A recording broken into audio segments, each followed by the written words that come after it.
可是到我们肾脏科的哈，有另外一个问题哦，叫夜间频尿。晚上一直起来上厕所，一直起来上厕所，影响到老婆哈。那我在想，什么叫夜间频尿？入睡那一次上厕所不算，起床那一次不算，中间可以醒来一次，叫0到1次是健康的。如果2次，你就是夜间频尿。那夜间频尿哈，可小可大，可能是你前一天晚上咖啡啊什么利尿剂多喝了一点哈。但是年纪大也有可能隐藏着很多心脏病、肾脏病、癌症啊等等。我就举一个例子哈，我还是建议夫妻要合起来一起睡，因为有时候一起睡起来一起睡，对，睡在一起上下左右会观察到另外一方有很多奇奇怪怪的疾病哦。我曾经有一个60岁的老先生哈，那他来看病是被他老婆压着来的哈，他老婆一直在抱怨说他一直频尿，晚上一直上厕所，一直上厕所。而他男生比较神经大条，我就是射护腺肥大嘛，男生过50岁就会多一点，这有什么了不起的？可是老婆在受不了，因为他只要一上厕所他就被吵醒了。对。最近不止如此，最近还会半夜还会惨叫，什么叫惨叫？他会抓着讲大抽筋。他除了频尿还大抽筋，他老婆觉得绝对不对，可是先生很大条，说抽筋就天气冷嘛，什么又不来。那后来被他老婆压过来。我一看这样就不对，整个脚都已经水肿了，他尿毒症啊，已经严重到洗肾了，这么严重，人家洗肾了，他完全没有感觉哈。那当天晚上就收住院，开始血液透析。你会发现啊，这个要谢谢很多的疾病，有可能是另外一边在睡觉的时候发现，所以很多时候大家还是要在一起睡会比较健康。我跟你讲，真的，我认同。你相不相信有因为我们夫妻这样子睡觉，然后我得骨刺。骨刺，想不到吧？那个时候我跟我先生还没有结婚的时候，那时候热恋期，然后有一次我记得非常浪漫，我们跑去吃日本料理，然后2个人坐在那个卡布里那个料理台前往那边吃好高兴。我今天突然就那时候都还没有结婚，我突然说，我有一个事情想要跟你说，这件事情有一点严肃，我想。什么？求婚了！我想说，哎呦，要求婚了吗？我说没关系啊，你说吧，没有关系。请叫我3班哦。他说你打呼。然后那个时候当场真的就3条线。结婚之后呢，然后他就跟我讲说没关系，我觉得这个问题我们可以克服。只要我说那你要让我知道，我说我真的我不知道。他说没关系，你只要侧睡就好。侧睡就不会打呼。我说那如果我真的打呼，你就咬我，然后我就会翻身这样子。可是你知道那种你睡觉睡到一半，突然有人这样推你一下，很火。Debbie， 怎样？你打呼，刚开始都还好，就这样好的要翻身睡，然后可是。就这样几次以后，那种日积月累，你其实那个火会起来。对，问题是我又不知道我打呼，后来真的每天吵架，真的每天吵，我说不然你录音给我听。有一天早上，结果有录吗？有，他放给我听，我不是那种，我没有这样，我就是呼吸比较沉重那。因为我鼻子也有问题，那他是浅眠的人，他可能比较敏感，那怎么办呢？我也去做了那个什么呼吸中止，睡眠中止，就是测试要去医院睡一觉，然后那个头上身上大概绑了大概10几20个那个东西，然后要去医院。像是睡眠检测仪啊。对，然后要去睡一个晚上，他就会测你的那个什么有没有中止什么，然后拿了一大包药回来，要吃3个月。哇，我没有办法，那我就每天晚上我乖乖我侧睡。我侧睡的时候，这2只脚我就会习惯这样翻身，这只脚就会这样靠在这里，这样子睡。我长期这样子睡，后来我的腰就长骨刺。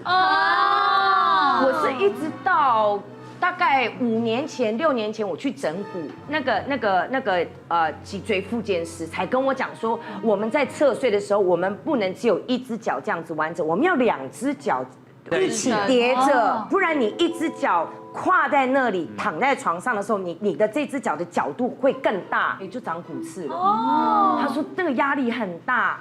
然后我后来睡，我们真的吵到最后没有办法，他花了1万多块去买一个全造型消噪音的耳机，1万多。后来我们真的有分房睡，但因为他也是心理师，他也觉得说要合起来睡。我让他先睡着，我在睡，被吵醒之后，他就默默的拿着枕头，不然他就去隔壁房间睡，或者是他就开始吃安眠药。他们两个都好努力，对，真的有在努力找解套的方法，对不对？我觉得 Debbie 姐真的好有爱哦，因为像我们家就是其实也有差不多的状况，是我的老公，因为像是我是一个对那个呼吸声也是很敏感，就是跟你先生一样，我是没有办法，我从小到大没有办法跟另外一个人一起睡觉，我一定要一个人睡一张床，我才有办法睡好的那一种人。可是你结婚之后，你有老公，然后他又有一个小孩，你要陪小孩睡，你要一个人睡觉是根本不可能的事情啊。然后所以我就是等于说，婚后我只要一听到我老公跟小孩的呼吸声，我就开始很躁郁、很紧张、很焦虑，好想掐他脖子。我老公也不算是打呼哦，他真的是就是很轻微，就是呼吸声，他就只是活着而已，忍受不了他活着的声音，我真的听到。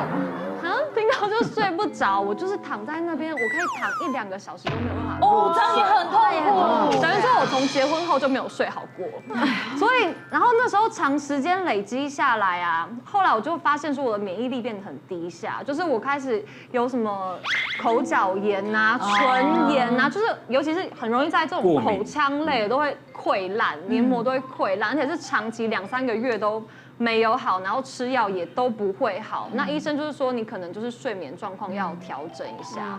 那有一次我就真的觉得说好不行，我今天一定要好好睡个觉。那怎么办呢？老公小孩都还是躺在这边睡，我要怎么办？我就发现说有个好方法，就是我拿着枕头跟被子到我们家客厅的沙发上。我就躺在客厅的沙发上自己一个人睡，1秒钟就睡着，而且中间完全不会起床。我以为我是浅眠的人，但其实不是哎，睡沙发就可以睡得很沉，睡到早上。而且以前我都要睡到8个小时，还是会觉得很累，但是我睡沙发只要睡6个小时，就觉得精神很好，深层睡眠，对，就有深层睡眠。我想我先回答刚才 J 妈的问题嘛，它是一个所谓环境制约，变成因为我经过这样一次睡不着经验，下次我在睡觉的时候我就觉得我这样睡不着，因为这样紧张让我自己更睡不着，所以换个环境是可以改善的。不过像我们回到就是夫妻要不要同睡这个话题，现在医学上的研究就是大概我们夫妻分房的比率大概是1/10到1/4，大部分夫妻还是同房睡啦。不过那分房睡原因当然很多，有的是养育小孩，有的是生活习惯不同啦，或者是互相影响啦，感情不好啦等等。不过不管如何就医学上研究，其实同房睡的夫妻，他的夫妻的亲密度、满意度都是比较高的。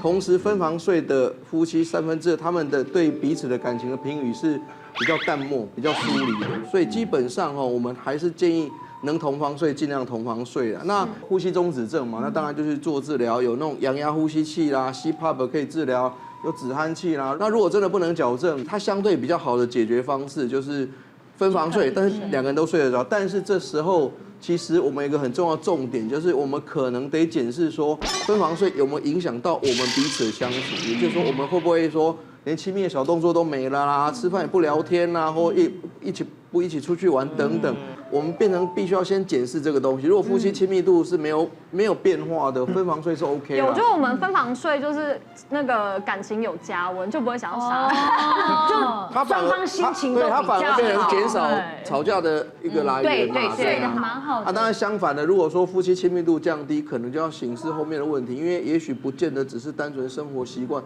那时候可能就要面对问题，甚至要找医生来求助。洪医师怎么样避免夫妻病呢？百年修得共枕眠，然后那当夫妻真的是不容易。那当彼此来自不同的原生家庭，本来就有不同的生活习惯哈。那我觉得要当彼此的神队友，不要当他的猪队友哈。那当发现他真的有问题的时候，这些健康习惯不对的时候，用你的智慧，还有我们我刚刚讲用爱与关怀取代一些责备啊，还有碎碎念哈，把它拉回来。那另外一个很重要的是共同结交益友非损友哈。那些一天到晚要叫你去 pub 喝酒吃宵夜，那就离他远一点哈。完全叫你去跑步的、运动的，多结交这种好朋友，就会让你的身体很健康。哇，真的。不过今天听那么多，我发现其实夫妻如果没有什么意外的话，真的是会陪你走一辈子的，就是醉酒的人。所以比如说这个夫妻病，或许是你们2个的交流很好，可是如果说可以往更好的方向就更好。而且今天讲了很多的方法，包括喝花草茶，讲正面开心的事情，或者是在一起睡。谢谢大家分享，谢谢。记得上妈妈好朋友在后面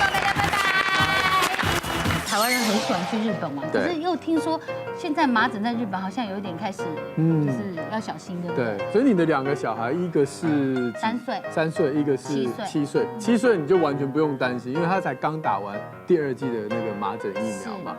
那3岁的很多人就会说，那我要不要去之前先打1剂？好，那先跟各位讲，其实3岁他的保护力，小时候1岁打的那个保护力还够了，所以基本上真正有危险是1岁以下的。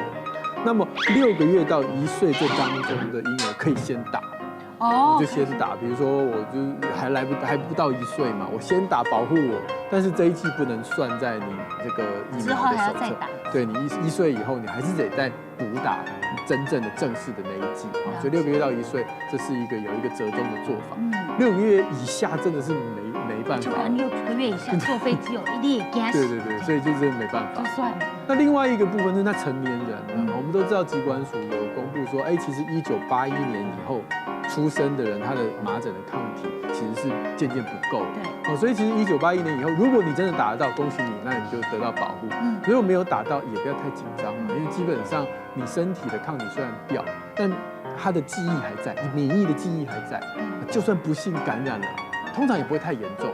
所以不用太紧张焦虑。所以大家目前就是最需要的是6个月到1岁，如果一定要的话，他们要先打。再来就是1981年出生以后的，在这个机场、医院工作的人，那最后才是剩下的那些没有在机场工作、没有第一线要碰到外国人的这一些族群，你们如果刚好已经有疫苗了，那么再去补1剂。